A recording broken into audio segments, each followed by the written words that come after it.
Alright, so here we are in the finals. Didn't exactly take a ton of work, but if I win this, I'll take this into a daily event. I think this is a keep. I have no idea. So I'm going to start off with Goblin Guide. Although I'm not sure if that's 100% correct, but we'll see. So let's see what we're up against. Infect. Interesting. Alright, so okay, the only way this survives here is if he has 2 mutagenic growths. Nope. Alright, sweet. Attack again. Oh, okay. There's Distortion Strike. That's fine. What's good about this deck is that Eidolon does work if you ever draw a second land.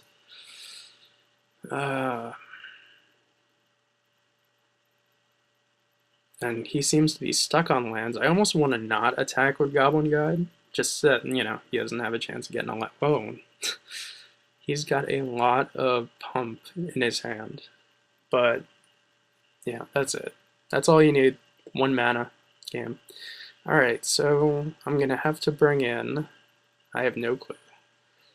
I want to keep some spells that go to the face, but mainly bring in spells that deal with creatures.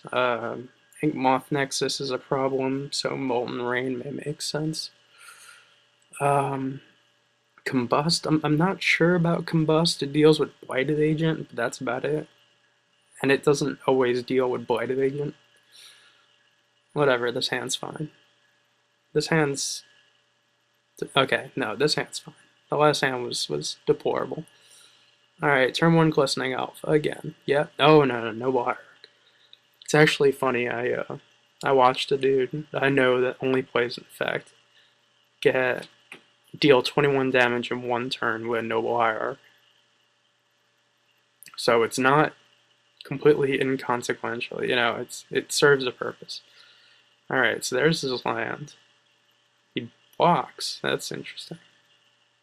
Mutagenic Growth. Alright, so he wasted a pump spell there. The more pump spells he wastes, the happier I am.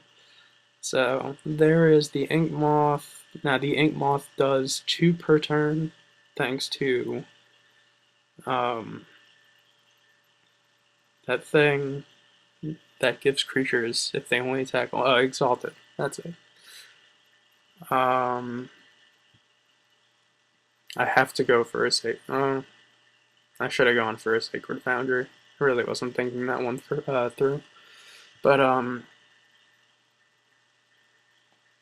so I'm going to float the Rift Bolt, keep the Lightning Bolt up. Okay, second green, so he activates Ink Moth, and then just casually attacks with it. If he does no pump effects here, I'm fine. I have no issues with no pump effects. If he was going to try and do something like Groundswell, Mutagenic Growth, then you have to burn it. But I'm going to try and burn it at post-combat.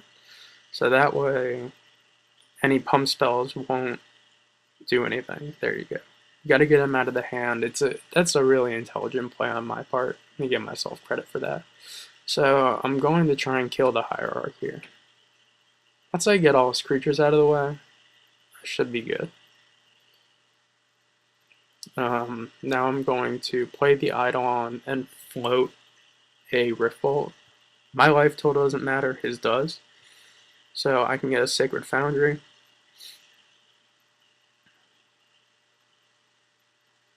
And just float a Rift Bolt, let it sit around, chill out, chillax. Yeah, sure. He just needs to do 8 here. Which he can do. Alright, I'm taking it. I don't have Gut Shot. Now he just needs to do 7, which is also completely plausible. I can do 7, 8. I can do 9 damage to him here. That's the slight issue. Oh wait, I can do more than that. I could do 1, 2, 7. I could do, God. Alright, so he, okay, plays no Bly Arc. That's not, no, that's fine actually. I'll live with that. And now we play the waiting game. I just wish I had 10 points of burn in my hand, but, you know. I shouldn't be aiming at the Ink Moth Nexus. I should wait for him to use something. Might of Old Crosa. I think that that's only on upkeep.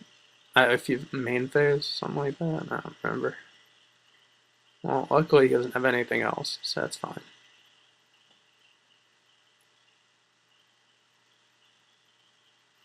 And I'm gonna hit him here. So any burn spell does it. He won't be able to pump his guy. Okay, that's the worst of all the burn spells in this situation. But it allows me, if he has something in his hand, it deals with it.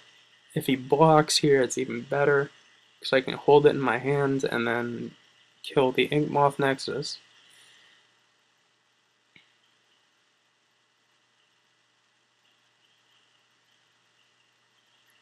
Either way, I think I did that pretty poorly.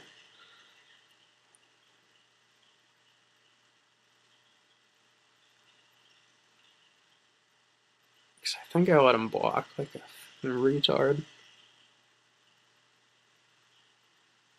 Oh, okay, no, I didn't let him block it, but he did. He did the old. This is the card there solely for Liliana, but he can no longer use a pump effect except for Become Immense. So if he doesn't have Become Immense, the reason you have Dryad Arbor in your deck is because if they make you, oh, by the way, I can no longer attack. So now we're just gonna sit here and twiddle our thumbs for a minute. The reason you play Dryad Arbor is because when they play Liliana, let's say you're playing Boggles or Infect, you fetch for Dryad Arbor, and then you what is it? You fetch for Dryad Arbor, and then once they use the sack ability, and then you're good. Oh, goody, more lands. Play out the lands, crack it eventually. Though I do have to be careful in getting into, killing myself range here. Another Ink Moth Nexus is bad. Okay, that's good. But the only spell in his deck that doesn't kill him is Become Immense. Ooh, that's nice. Well, kind of. It's really not.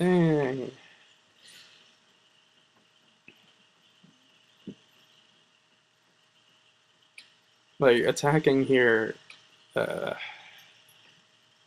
really wasn't worth it playing that spell, I'm not gonna lie. That was a very poor decision.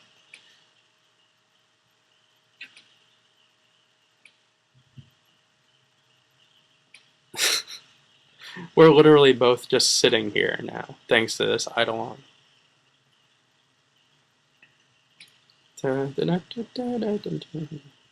Feel free, guys, to go back to whatever it was you were doing as we both sit here and twiddle our thumbs. Wow. I'm getting flooded. Neither of us can play a spell. That's fantastic. I actually wanted to do a social experiment of whether I wanted to do a social experiment of whether or not Red Deck Wins could win faster than the extended version of Freebird, but yes, I found a spell in my deck, so I'm gonna attack here.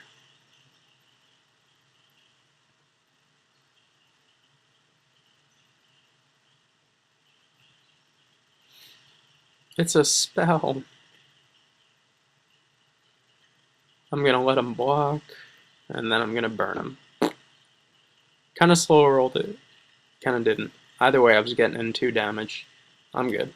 Alright, so that was easy. It was at 5 packs, 2 QPs. Alright, time to take this into a daily event and see what happens. Peace.